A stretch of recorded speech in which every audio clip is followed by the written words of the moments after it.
Sir, saan ba dito George Street, sir? At sa kabilang street pa yun, sir. Kaya pa ako naghahanap, sir. Grabing init pa naman ngayon. Oo nga eh. Pero sanay naman ako dyan eh. Parang nahihilo ako.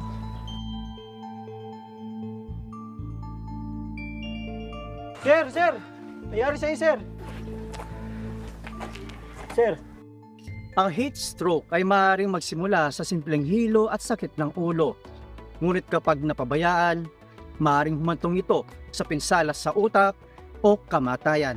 Kapag may senyalis ng heat stroke, dalhin agad sa malamig o malilim na lugar.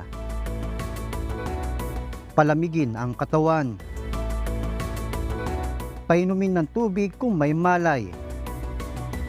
At agad humingi ng tulong medikal. Isang paalala mula sa UNTV, your public service channel.